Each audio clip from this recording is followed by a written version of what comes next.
Hello, captains. It's me, TONIK TZW, here with a hot drop. It is Azure Lane, Asashio, and no, I didn't spend 5,000 doubloons on this one.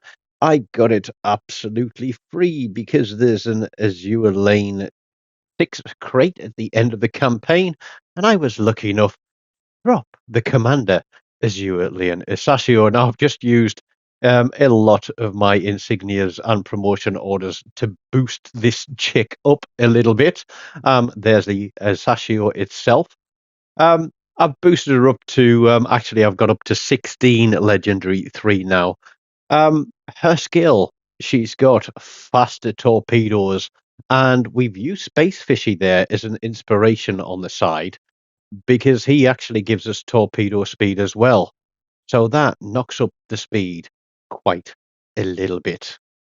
It makes it a lot more difficult for Red Team to get out of the way of those torpedoes. They're not absolute screamers, but at 74 knots, they're fast enough. They've got a good range on them with 10 kilometers. And you'll see there, I think our concealment's gone up from 4.8 to 5.1, but it's still quite stealthy. And I've got two games. I've got a game in the Jaeger on this map, and yeah, this one is a good one. The Jaeger one is a good one too. And I'm going to put them on back to back on the same day because it just goes to show predictable play, to be honest. Because I'm going to play both games in a very, very similar way. The only difference is the Jaeger torpedoes hit about as hard as a marshmallow, but there are so many of them that it forces Red Team to get out of the way of them, even if you aren't going to hit anything. And that just opens up broadsides and opportunistic shots to your team when Red Team are trying to avoid them. Now, I know that I'm being tracked by a destroyer. I get spotted here. Somebody, it looks like they pop a radar, and we're going to go on that Z39B. And we are going to pop our smoke and pull a 180 because we're going to get shot at. Of course we are. But we want to make sure that that smoke screen is covering us. We're in sonar range. We're still spotted, but now we're out of sonar range and we're moving away, but everybody is gunning that smoke. Nice to see that there was some teamwork there. So we're gonna put our torpedoes through here and see if we can pick something up. We're gonna flood that area with torpedoes. I don't care if we don't hit them and kill them. We may get a dope and a smoke, but what's important is it's going to push him out of the way. I pulled back a little bit. There he is there. He's managed to get his bow in. He's spotted again. I don't know how there, but I think it's me spotting him as he comes out of the smoke. But I'm going to go guns. I'm not scared of getting in a gunfight. I've got a reduced gun range here.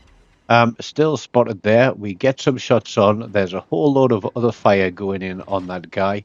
And I think somebody does get a fire on him and ticket, and we pick up a hand job from Wargaming for a kill assist. That means there is one destroyer left. We have lost a cruiser though. We've got a black there on BCAP, and so now that the Z39B is out of the way, we're going to turn around and we're going to push back through for the caps. Now the D7P is there on BCAP. He's playing pretty much how I expected a D7P to play. He is pushed into an island where he's got range to drop bombs on people using his airstrike. So what we need to do is to get him spotted, get the team putting fire on him, or to put some torpedoes through there and make it uncomfortable for him to sit in that capture point, dropping bombs on people. I don't know how well Black has got itself spotted there because it doesn't appear that there's anything with radar. So I'm not quite sure how he was getting himself shot at. But we've got an Iowa, and I think it's a Picardy or Picardy, however people want to name it, pushing this flank hard. So knowing that the center of the map is wide open on this side, so left center, we are going to push through because we can stay out of sight of the D7P and we can stay out of sight of the Iowa and the Picardy. We can't get shots on the D7P there, but we will always check. The black is running his radar. I think he was trying to put some shots on there. And here we go. The Iowa has realized that pushing forward into all of that is not a great idea. And we are going to slap some torpedoes across there and then get into this cap. Because you know what I say, caps are king.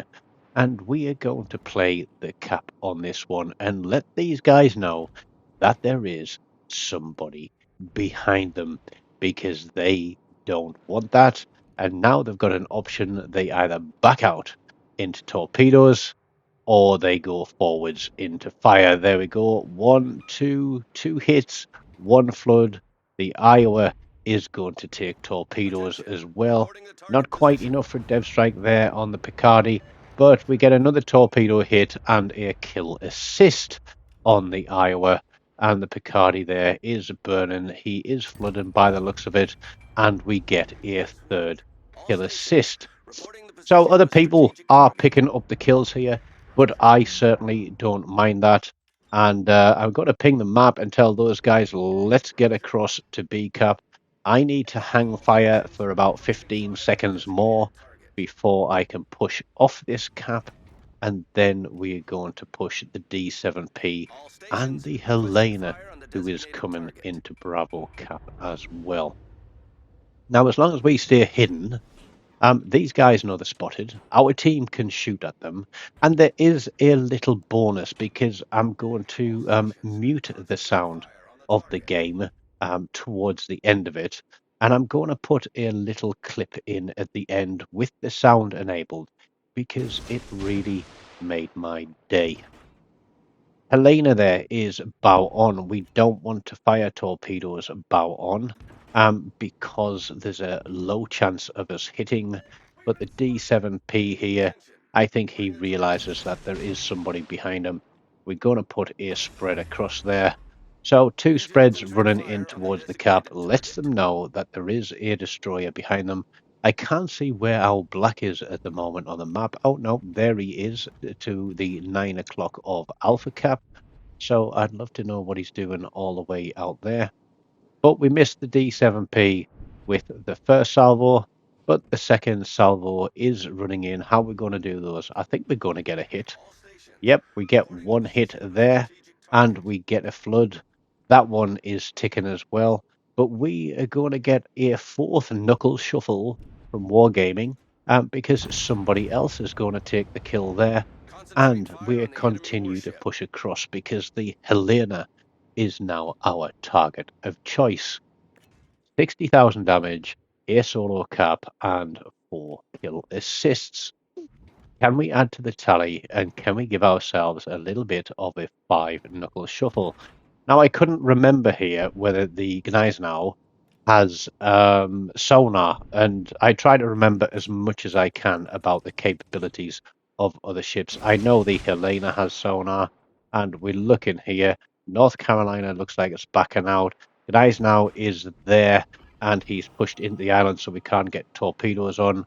But we're keeping 3 out of the 4 ships spotted here. The team are going to wail on that Gneisenau. And I'm just looking to see what this North Carolina's doing. I'm thinking, okay, let's drop that salvo just about there and see how they go. And if somebody had shot this Helena there, we would have gotten another kill assist and a helping hand job. But we get a dev strike and push ourselves above 80k damage now. The team have got the Gneisenau pinned and they are just rolling him over. The North Carolina is trying to bow tank something, I don't know what, but in doing so, he is going to sail straight into some torpedoes too. We're going to get 1-2 on him. We get a flood as well, 106,000 damage, and you know something? He hasn't got his guns looking at us. We've got a smoke screen available if we need it. and we can keep an eye on those turrets and try and light a fire on them at the same time. Now, I know there's one place you should never be, and it's broadside to anything in North Carolina, and that guy is getting absolutely rained on. We're going to put another salvo of torpedoes out there. Not good practice to torpedo from behind because you get plenty of warning of them coming. It's not our fire out there, but we're going to land a couple more hits. We're over 110,000 damage. We get a fifth kill assist. That gives us the helping hand to go with our devastating strike on the Helena. It is the poor man's Kraken, but I think we have certainly worked for it in this case. We have pushed, we have spotted. The team have assisted us in getting rid of the destroyer, which was absolutely awesome to see. Excellent support, and I did come up on the mic shortly and say to everybody, guys, really well played on the game. Excellent support getting rid of the destroyer, and thanks for See you hitting guys. the Good priority teamwork. targets Good as team. I've called them. And then I think it's Peter Contractor or Peter Construction or Constructor comes up on the mic and says something there, and that's the little clip I'm going to have for you at the end. There we go, Peter Operator. He's from the Netherlands and one of my favorite countries in the world. And he said something very, very nice, which we'll save for the end. But the Amagi is the last ship in the game. Everybody is focused on him, and it isn't going to be long before he disappears from the game too. I only wish that they had left it a little bit longer to let me take another solo cap here, because it would have made for an even bigger bumper of a game as far as XP goes, but he disappears to the Monarch. It is game over. And here is that little clip. So I'm going to stop talking and let you listen. Yeah, good spotting from you. GG. So that was something that was really positive from the game. A nice little comment from somebody for doing my job properly. But there we go, just under 111,000. We get the helping hand, we get the dev strike, 5 kill assists, a kill of our own, and 1 solo cap. And we break through 3,000 base XP. Would have been a little bit more had we been able to secure the cap before the last ship went out. But I hope you have enjoyed that game. It's something a little bit different with a new commander. I think it would have worked equally as well with Space Fishy. Um, but I'll have to give the Asashio another run with Space Fishy and see if we can get that map and see how it pans out. So smash the like button, leave me a comment, let me know what you think, subscribe to the channel if you haven't done so already, and as always, until next time, take care of yourselves and goodbye.